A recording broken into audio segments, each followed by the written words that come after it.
want to be more conscious of how I've been contributing to the I've been contributing to heteronormative gender divide and toxic masculinity. She's been contributing to toxic masculinity.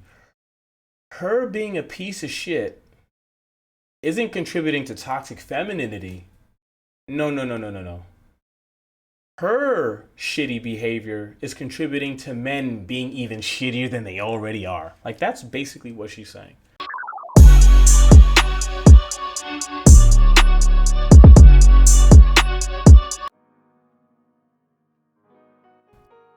Yo, what is happening, YouTube? It's your boy Bolo, and I'm coming to you with another video for educational purposes only. And this video is really just to address some misconceptions about men, emotions, emotionality, and expressing all that kind of stuff, who and where and what, and all that kind of stuff. So, in the manosphere, the red pill, whatever the fuck you want to call this,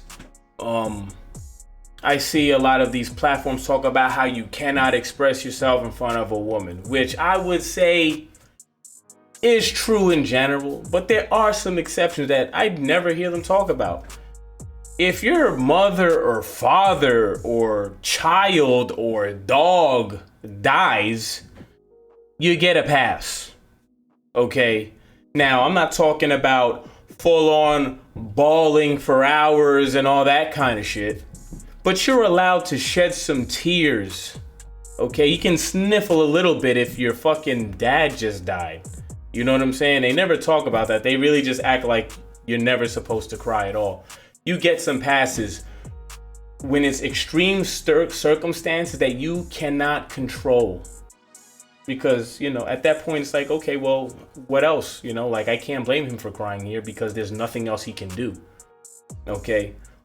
But outside of that, I would say, yeah, you really shouldn't. And I'll explain why during this video. I will expound upon, because maybe there has been people that have talked on a deeper level, but from what I'm hearing or from what I've heard, they haven't really gone into the depth of it. I admit, sometimes I have biases that can be harmful. Well, hi, boys. But one of the things I've been actively working on is to stop trashing men. Because yes, even though we can all agree they undeniably have some inherent privileges that women do not. And vice versa, there are things that women can get away with and do that we can't.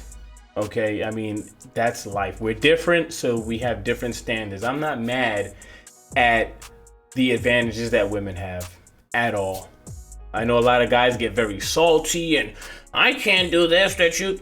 So fucking what? There's things that they can't do that you can. So it evens out. Me lumping them all together with phrases like, men are garbage. And you, sir, are pathetic. They're literally garbage. Is not fair or helpful. And I certainly do not like hearing men say things like, all women care about is how tall you are, how much money you have. In general, I mean, that's a pretty big piece of the pie, if we're gonna be honest. All the women that say that this is bullshit, go look at their track history. Pull up the whole facts. Guarantee most have dated guys taller than them, probably by a pretty significant margin, probably a couple inches at least, most of them. Some of them, maybe it's a little closer, but I would pretty much say anyone that's kind of attractive have dated guys that are taller than them and, doing, at least better than them, or at worst, the same as them financially. So, women say all these things, but if you go through their partner's history, I doubt they've dated shorter, broker guys. That just doesn't make sense. So in an effort to be the change you want to see in the world, I am consciously trying to be more sympathetic. I guarantee all her boyfriends have had good careers and taller than her. Guaranteed. To the male experience and to stop using language that is harmful and dismissive and generalizing. What provoked this? Well, I was at a party talking to a girl when she said, yeah, I just don't think real men cry. What? Yeah, no, he cried and I got super turned off, so I stopped seeing him. And let me tell y'all, she's not wrong for that. One thing we can all agree on physically and emotionally, women are the weaker sex. They just are. So she's not wrong for trying to weed out the weaklings. Why the fuck would you as a woman, when you are so emotionally erratic and unstable and physically weaker, want a partner in the same boat? Who's gonna fix shit when shit hits the fan? If shit hits the fan, you're both gonna look at each other crying? No. So she's not wrong for trying to weed out these dudes. And hopefully that dude takes it as a sign of he needs to improve himself. Okay? It's not on her to understand your problems, fellas. So do not get mad at a woman for not wanting to understand you and not being there for you emotionally. That's not her job. That's not her job. Now, if she is, bravo. Bravo. Like, seriously, like, you found yourself a diamond in the rough. But that should be looked at as a bonus. Don't be walking around expecting to find that shit. Seriously? He's a human being, of course he's gonna cry. No, I just want my boyfriend to be like a rock, you know? She was 100% serious. And she's not wrong for that. I was like, oh my God, you're the problem. You're perpetuating toxic masculinity and these harmful stereotypes that— Okay. Did y'all catch that language right there? She, in her mind, her friend is being a piece of shit, right? She's the piece of shit. But somehow, instead of saying, you're being toxic, that's toxic femininity. No, no, no, no. Her shitty behavior is only shitty because she's contributing to toxic masculinity. Do you see that even when trying to empathize with men, the thing that the woman does wrong isn't even really considered wrong? It's more like, you're making men worse than they already are. Not that, hey, you're being a piece of shit. No, you're making men worse than they already are. Isn't that crazy? that men have to suppress their emotions. How dare you? Freeze frame on my dumb, stupid face. In the middle of my high horse lecture, I remembered every single instance where I unconsciously fed into toxic masculinity. It's not unconscious. Well, it is unconscious, but it's natural. You're weeding out the weaklings because you yourself, for all intents and purposes, are a weakling. So therefore, you need someone to make up for that fact. So you want strength and power. That's what you want. You want that in your power because you lack that. Okay? The reason why men look for women, because we like pussy. We don't have pussies. So we need you to supply that pussy and the womb. You look for us for other things. Okay? Like, you don't look for the same qualities in your partner in general. Like certain things you might like, certain like moral values and things like that, but I'm just saying, like, in general, we're looking for someone to compliment. You know, we're looking for the opposite in a lot of things. Like denying a friend's reality just because of his gender. You know what's really hard as a dude? Oh, what's hard as a dude? Please, Jimmy, please enlighten me. I can't wait to hear this. Oh my God, what is so hard as a dude? So when you have to say hi to someone, you gotta give them like a handshake, right? But what Yeah, if... I'm gonna skip this just because it's really just making a joke about men's issues or the issues that men have, because like I said, she doesn't really take it seriously. So it's about handshakes. That's the big problem men have. Shake, hug, those are my only options. I'm glad I could enlighten you. Or even jokingly saying phrases that minimize pain, like, man up, Jimmy. I can't, I'm dead. Throw some balls and get back into your body. Even I have, at one point or another in my life, bought into the false societal ideas that real men are supposed to be powerful. No, that's true. Strong. That's true. Capable. That's true. Maybe not anything, but most things. If they can't fix it, they'll have it fixed somehow. Fix anything. Unemotional. For the most part, yes. Providers. Commitment averse because they value independence more than companionship. Shouldn't enjoy girly activities like baking or knitting. I mean, I don't think these are girly activities. You might want to bake. I mean, we cook. You know what I'm saying? So if you bake, I mean, that's not a big deal. Knitting, I mean, whatever. If that's your cup of tea, that's your cup of tea. But I don't, you know. This one might be looked at as a little bit more feminine. But baking, who the fuck cares? Some baked chicken? You gonna shame me for baked chicken? I've never heard of such a thing. Or can't be victims. Making some fucking lasagna? Some banging lasagna? Shit. Let one of my boys say, yo, bruh, I'm making some lasagna, want some? I'm be like, hell yeah. I ain't gonna say, oh, you baking, bro? Abuse. Okay, now this one I have a mixed, I'm mixed on this one because could men be victims of abuse from women? 100%. But it's an indictment on you as a man. As far as I'm concerned, if you have repeatedly been a victim of abuse from a woman, that's an indictment on you. That's like saying, as an adult man, hey, my 10-year-old brother keeps beating the shit out of me. Or my son, my 9-year-old son is beating the crap out of me. That's the equivalent in my mind. Now, say y'all have an argument and she pulls out a fucking gun. Okay. Now, if you come back and she pulls out a gun on again, that's on you, big fella. That's on you. So yeah, if maybe after an argument, she pulls out a knife or something like that. Okay. You get a pass on that one. But if you stick around, whatever happens after that is your fault. Seriously as women can, and on and on and on. And toxic masculinity at its core says that real men don't struggle. And if they do... That's bullshit. I've never heard of that. Men don't say that. Men understand... I just farted, goddamn. Men understand other men struggle. That's why in public, men acknowledge each other and are far kinder to each other in general than women are. Women will act like men are basically invisible for the most part.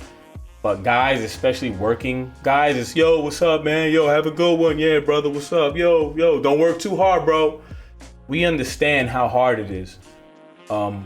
So it's not about real men don't struggle. It's you can't let that struggle overcome you. Okay? But here's the thing. This is something that women don't understand, and it's not their business to understand, because they're not equipped to handle our problems, is that a lot of men, if you're lucky, you have a very small group of friends that you can confide to talk about your problems with obviously the ultimate goal of them helping you find a solution. But your first course of action should be figuring it out on your own for multiple reasons. One, a man's life is competition, and it's competition with other men, and it's usually over money or women. Okay, so we can't go to the woman because then she's going to realize she needs a stronger man. And we can't go to most other men because they can use that against you because we are direct competitors. So inherently, subconsciously, men understand that. So we have a very small group of people that we can actually go to and trust that the weakness or vulnerability that we have will not be used against us. Okay, but we do have some avenues, but your first course of action should be to do it by yourself, because it will, at the end of the day, make you more resourceful, make you stronger, and make you wiser, and ultimately a better partner for your woman and a stronger link in your friend group. Okay, because that's what you want to do at the end of the day, is be the strongest, wisest, smartest, most resourceful man that you can be. And if you're constantly looking for outsiders, even if it's your closest friends, if you're constantly looking for your close friends or your parents or your girlfriends to solve your issues, you have given up all independence and you've given up all your manhood, because now you are depending on other people for your survival, and you do not want that. They should struggle silently and without complaint. I mean, which is bull, right? Because real men are real humans, and we all know that the human condition is pretty much just suffering all the time. Okay, see, now this is projection. Because men and women have a different outlook on life. And this could be me being from a big city, so maybe this could be kind of skewed. But this from what I've seen. men are far more realistic with what we think life should be. Most men, their baseline is contentment. Do I have a roof over my head? I have food in my stomach? I'm healthy? I've got a job and making money? A man's life like that, for the most part, he's at peace. Come home, crack open a beer, watch the game. A man can do that every day. Women, the reason she's talking about how life is pretty much suffering all the time is because that elated feeling we call happiness, they think that should be the baseline. Okay? They think instead of contentment and you have moments of happiness, they think the happiness should be where it is all the time. So when they come down from that happiness, they come down from that high, they crash. It's like a crackhead. When they come down from that high, they're like, I need another hit. That's what women's life is, because they always have men that are willing to cater to them and, do things for them and bring them out to dinner, bring them out to to a club, or, blah, blah, blah, and all these other things. So they kind of live closer to that happiness level. And when they come down from it, it's like, oh my God, life sucks. I think we can all agree that being a human is tiring and hard and very painful. So from this moment on, I want to be more conscious of how I've been contributing to the heteronormative gender divide and toxic masculinity, and full stop. I'm Anna Icona. Let's play that last little part again, man, because it basically goes back to what she said earlier. It's so funny. Condition is pretty much just suffering all the time. I think we can all agree that being a human is tiring and hard and... I mean, it can be hard. That's life, yeah. It can be hard. It has its times. But life being hard all the time, I don't experience that. And I'm not rich. I'm not even that good looking. But I don't expect life to just be roses and dandelions all day. It's unrealistic. I have a more realistic view of what reality is, which is why I can live in it without feeling like it's suffering. Okay, where I work at now, 4 women have taken month-long vacations. 4. And they're already complaining about being back at work. Most of the guys barely take vacations. And when they do, it's 5 days, 4 days, and they come back saying, I feel pretty good, I'm ready to go. Because in general, guys are just more realistic with life, Very painful. So from this moment on, I want to be more conscious of how I've been contributing to the I've been contributing to normative gender divide and toxic masculinity. She's been contributing to toxic masculinity. Her being a piece of shit isn't contributing to toxic femininity. No. Her shitty behavior is contributing to men being even shittier than they already are. Like, that's basically what she's saying, which is crazy. But let me know what your thoughts are in the comments below about what I've said about, can men be vulnerable at certain points in their life and it being okay, and could they, do we actually have small friend groups that we can actually go to that don't involve women, where it really shouldn't, in my opinion, that they can go to, but you don't want to make that a habit. You understand what I'm saying? But let me know what your thoughts are in the comments below. I'm out. Peace.